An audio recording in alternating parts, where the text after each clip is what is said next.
Hello students, welcome to all of you. घर से पढ़ाओ अभियान के अंतर्गत एजुकेशन एलिना खरखोदा में आपका पुनः स्वागत है। डियर स्टूडेंट्स, पिछली क्लासेज में हमने प्रोनाउन के बारे में पढ़ा कि प्रोनाउन क्या होती है, व्हाट इज अ प्रोनाउन, और जाना कि pronoun is a word which is used in place of a noun to avoid its repetition. कि प्रोनाउन वह शब्द है जो संज्ञा की पुनरावृत्ति को रोकने के लिए उसके स्थान पर प्रयोग होता है। पिछली क्लासेज में हमने इसको अच्छे से पढ़ा था। अब नीड ऑफ प्रोनाउन, प्रोनाउन की आवश्यकता क्यों हुई? प्रोनाउन की आवश्यकता नाउन के बार बार प्रयोग को रोकने के लिए, नाउन के स्थान पर दूसरे वर्ड को यूज किया जाता है ताकि हमारी जो भाषा है उसका भद्दापन दूर हो जाए। डियर स्टूडेंट्स, आज हम टाइप्स ऑफ प्रोनाउन के बारे में आपको पढ़ाने जा रहे हैं। प्रोनाउन की जो टाइप्स होती हैं वो जनरली 8 प्रकार के प्रोनाउन होते हैं। वन इज पर्सनल प्रोनाउन, जिसके अंतर्गत सब्जेक्टिव प्रोनाउन, ऑब्जेक्टिव प्रोनाउन और पॉजिटिव प्रोनाउन आते हैं। Second is compound personal pronoun, जिसके अंतर्गत रिफ्लेक्सिव प्रोनाउन और एम्फेटिक प्रोनाउन आते हैं। The next is demonstrative pronoun, indefinite pronoun, distributive pronoun, reciprocal pronoun, interrogative pronoun and the last is relative pronounce. Students, personal pronoun के बारे में हम पहले क्लासेज में काफी डिटेल से इसका अध्ययन कर चुके हैं। फिर भी आपको ब्रूशअप करने के लिए मैं थोड़ा सा पर्सनल प्रोनाउन के बारे में बताना चाहूंगा। Personal pronoun those pronouns which stand for first person, second person and third person. Students, जब दो व्यक्तियों के बीच में बात चल रही होती है तो जो स्पीकर होता है उसे फर्स्ट पर्सन कहा जाता है और जो बात सुन रहा है वो सेकंड पर्सन, और जिसके बारे में बात हो रही है वो कोई व्यक्ति भी हो सकता है, कोई वस्तु भी हो सकता है, उसको थर्ड पर्सन कहा जाता है। हमने इसके बारे में अपनी लास्ट क्लास में काफी अच्छे से अध्ययन किया था। फर्स्ट पर्सन के अंतर्गत आई और we. I first person singular number के लिए यूज होता है। We first person plural number के लिए यूज होता है। यू सेकंड पर्सन जिसका सिंगुलर और प्लूरल सेम होता है। ही जो है वो third person masculine gender singular number के लिए यूज होता है। She third person feminine gender singular noun के लिए, न्यूट्रल जेंडर के लिए इट, और third person common noun plural number के लिए द प्रोनाउन होता है। डियर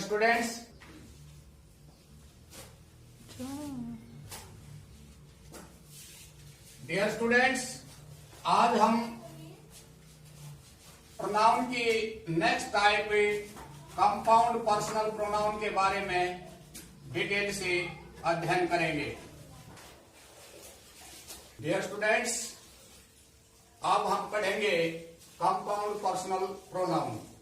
कंपाउंड पर्सनल प्रोनाउन क्या होता है, किस प्रकार बनता है और इसका कार्य क्या है?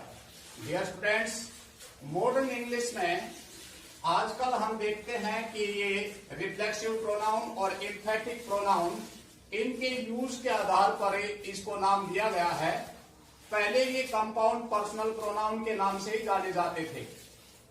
Dear students, compound personal pronoun को समझने से पहले आपके सामने कुछ एग्जाम्पल्स हैं, इनको पढ़िए। इनको पढ़कर समझने की कोशिश कीजिए। I can help my self, मैं अपनी मदद खुद स्वयं अपने आप कर सकता हूं। We can help our self, हम अपनी मदद खुद कर सकते हैं। You can help your self, तुम अपनी मदद खुद कर सकते हो। You can help your self, तुम सब अपनी मदद खुद कर सकते हो। ही कैन हेल्प हिमसेल्फ, वह अपनी मदद खुद कर सकता है।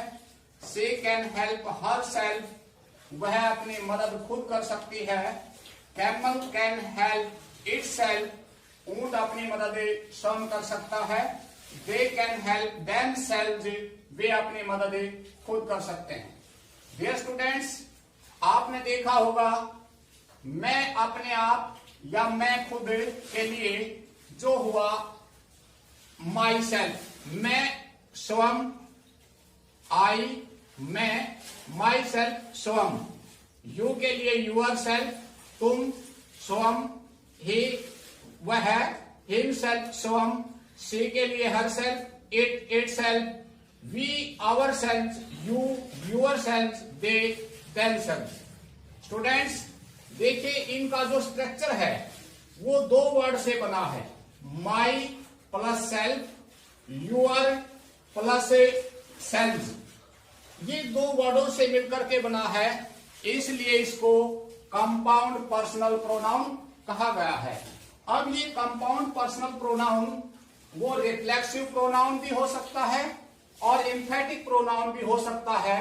वो इनकी प्लेसमेंट पर डिपेंड करता है कि कहां ये रिफ्लेक्सिव प्रोनाउन होता है, कहां एम्फेटिक प्रोनाउन होता है। डियर स्टूडेंट्स, अब हम रिफ्लेक्सिव प्रोनाउन और एम्फेटिक प्रोनाउन के बारे में डिटेल से अध्ययन करेंगे कि ये my self, your self, him self, her self, it self our self, them self कहां पर रिफ्लेक्सिव प्रोनाउन होते हैं, कहां पर एम्फेटिक प्रोनाउन होते हैं। ये चीज और गौर करने योग्य है। देखिए यहां पर माई सेल्फ सिंगुलर के लिए, यू सिंगुलर के लिए your self, he singular him self, she singular her self, it singular it self. लेकिन यहां पर देखिए जब प्लूरल प्रोनाउन आया वी, तो आवर सेल्फ, यूर सेल्फ और देम सेल्फ। स्टूडेंट्स आपने बहुत पहले नाइफ, वाइफ, लाइफ, जब इनका प्लूरल फॉर्म दी होगी तो एफ ई को हटाकर इसकी जगह पर लिखा है नाइव्स, वीव्स, लाइव्स। ये सिंगुलर फॉर्म थी और ये प्लूरल फॉर्म। ठीक इसी तरह से वी प्लूरल है और इसका प्लूरल बनाने के लिए इसके साथ सेल्फ ने लग करके SELVES, ये यू यहां पर एज ए सिंगुलर प्रोनाउन के रूप में यूज हुआ है और यहां यू प्लूरल के लिए, क्योंकि यू का सिंगुलर और प्लूरल सेम होता है। डियर स्टूडेंट्स, अब हम रिफ्लेक्सिव प्रोनाउन और एम्फेटिक प्रोनाउन के बारे में डिटेल से पढ़ेंगे। दरअसल दोनों के लिए एक जैसा वर्ड ही यूज होता है, लेकिन उस वर्ड का यूज कहां पर हुआ है वो मायने रखता है कि वो सेंटेंस रिफ्लेक्सिव है या एम्फेटिक है। डियर स्टूडेंट्स, यहां पर रिफ्लेक्सिव प्रोनाउन के बारे में लिखा है when the doer of an action and the receiver of the action is same, यानी कि किसी कार्य को करने वाला और एक्शन को रिसीव करने वाला जब सेम पर्सन हो वहां पर रिफ्लेक्सिव प्रोनाउन का यूज होता है। डियर स्टूडेंट्स, देखिए जैसे हम एक एग्जांपल के द्वारा समझ सकते हैं,